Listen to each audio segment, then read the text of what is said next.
Listen carefully, because this is the part governments quietly assume you'll never need to know until it's too late. Modern survival planning isn't built around keeping you alive long term. It's built around keeping systems calm long enough to regain control.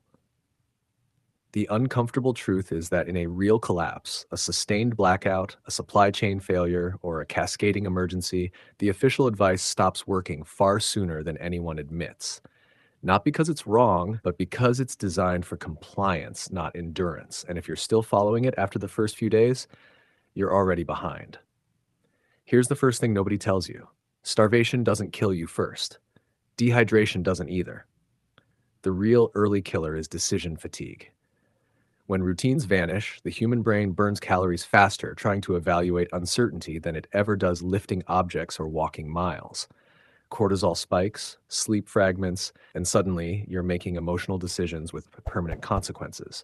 This is why the most resilient survivors don't optimize for supplies first. They optimize for cognitive simplicity, fewer choices, repeated actions, ritualized routines. You eat the same bland food at the same time every day, not because it's enjoyable, but because predictability conserves mental energy. This works because the brain under stress consumes glucose at alarming rates, and decision overload accelerates burnout faster than physical labor ever will. Another truth officials rarely say out loud: shelter isn't about walls, it's about thermal stability. Most people fixate on visibility, hiding windows, blocking doors, while ignoring the silent drain of temperature fluctuation. The human body bleeds calories when it's constantly correcting for heat loss or overheating. A poorly insulated space in cold conditions can double your caloric needs without you realizing it. That's why primitive earth shelters, root cellars, and partially buried structures outperform modern homes during prolonged outages. Soil temperature remains relatively constant year-round, buffering against extremes. This isn't primitive thinking, it's physics. Heat transfer slows dramatically when surrounded by dense material, and the less energy your body spends regulating temperature, the longer your food lasts. Then there's water, which governments discuss endlessly while skipping the detail that actually matters. Clean water isn't just about filtration, it's about flow rate versus contamination risk. Most improvised filters remove particulates and some pathogens, but they don't address chemical runoff, heavy metals, or fuel residues that appear quickly when infrastructure fails. The forbidden part is this: stagnant water is far more dangerous than visibly dirty moving water. Flow disrupts bacterial growth and dilutes toxins. That's why experienced field operators prioritize small streams and flowing sources over perfectly clear ponds. Boiling helps, but boiling doesn't remove everything. Understanding where contamination concentrates and where it doesn't is what keeps you alive after the obvious sources dry up. This section is based on practical field survival experience rather than formal academic sources. Food is where mythology replaces science fastest. You've been told calories are king. They aren't. Protein management is. In prolonged stress, the body cannibalizes muscle tissue first, not fat, if protein intake drops too low. That leads to weakness, immune suppression, and injury long before starvation sets in. Governments stockpile grains because they're cheap and shelf-stable, not because they're ideal. Real survival planning focuses on amino acid completeness and digestive efficiency. In low-calorie environments, beans paired with grains outperform either alone. Bone broth extracts minerals your body can't synthesize under stress, and insects, uncomfortable as that sounds, offer one of the highest protein-to-energy ratios available without infrastructure. This works because the body prioritizes nitrogen balance over sheer caloric intake when resources are limited. Security is another area where official messaging quietly misleads.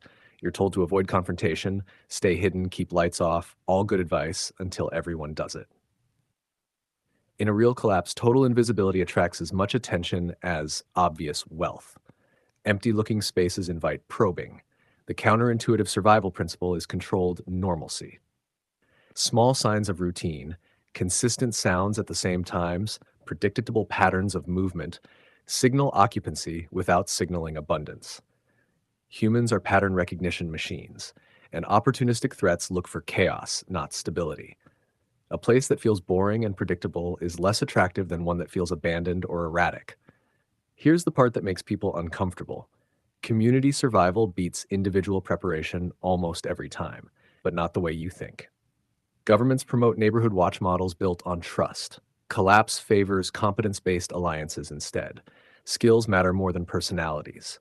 The person who can fix tools, purify water, or diagnose illness quietly becomes indispensable, and indispensable people are protected.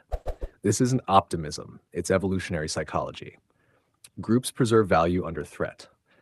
Lone wolves burn out faster, make riskier decisions, and attract attention simply by needing more. The smartest move isn't hiding alone forever. It's becoming useful enough that isolation is no longer necessary. The final piece of forbidden knowledge is this: recovery rarely looks like restoration. Systems don't snap back, they reorganize. People waiting for things to go back to normal waste critical adaptation time. Survivors shift their mindset early, treating collapse as a new baseline rather than a temporary emergency. They stop counting days until rescue and start counting cycles: food cycles, water cycles, sleep cycles.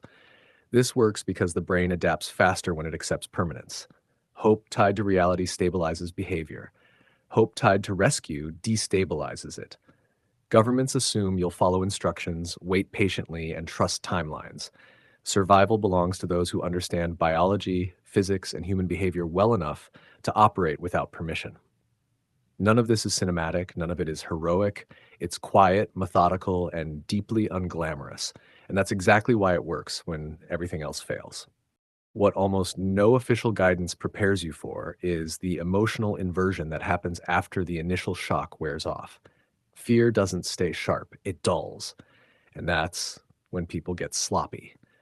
After a week or two without normal feedback loops, news updates, authority figures, schedules, the brain starts normalizing abnormal conditions. You convince yourself you've adapted, when in reality you've just lowered your standards. This is when injuries spike, hygiene collapses, and preventable illnesses quietly take people out. The countermeasure isn't motivation, it's friction.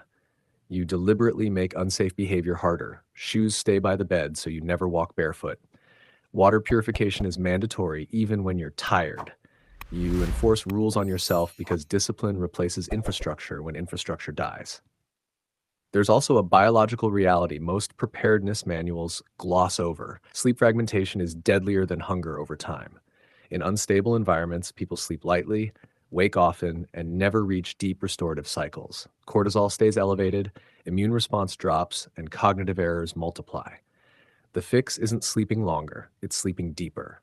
Darkness, temperature control, and routine matter more than duration. Even in noisy environments, the brain adapts to consistent sound faster than irregular silence. That's why steady white noise or a predictable low hum is better than quiet. This works because the nervous system interprets consistency as safety, allowing deeper sleep phases even in hostile conditions. Then there's illness, which governments frame as a sanitation issue but rarely explain as an energy management problem. When resources are scarce, the body's immune response competes directly with survival functions. Fever burns calories, inflammation consumes fluids. Minor infections become major, not because they're severe, but because the body can't afford the metabolic cost of fighting them. This is why wound care and oral hygiene become survival priorities, not comfort concerns. An untreated cut isn't just a risk of infection, it's an energy leak you can't afford. This section is based on practical field survival experience rather than formal academic sources. Psychology turns darker as time stretches on. You'll notice people rewriting history in real time, convincing themselves that bad decisions were inevitable, that warning signs were unclear, that no one could have prepared. This isn't denial, it's self-preservation. The brain protects identity before it protects truth. The dangerous part is that it makes learning stop. Survivors who last don't just adapt physically. They retain the ability to say, "that was a mistake," without spiraling. This mental flexibility is rarer than weapons or food and far more valuable. Another unspoken truth: movement patterns determine lifespan more than location. Staying put feels safe, but static patterns become predictable. Constant movement feels dangerous, but irregular movement is harder to exploit. The balance is semi-routine with controlled variation. Same routes, different timing. Same tasks, different order. This works because human threats rely on anticipation. When anticipation fails, effort increases, and effort deters opportunists. Finally, understand this: collapse doesn't turn people into monsters, it turns them into mirrors. Stress amplifies what was already there.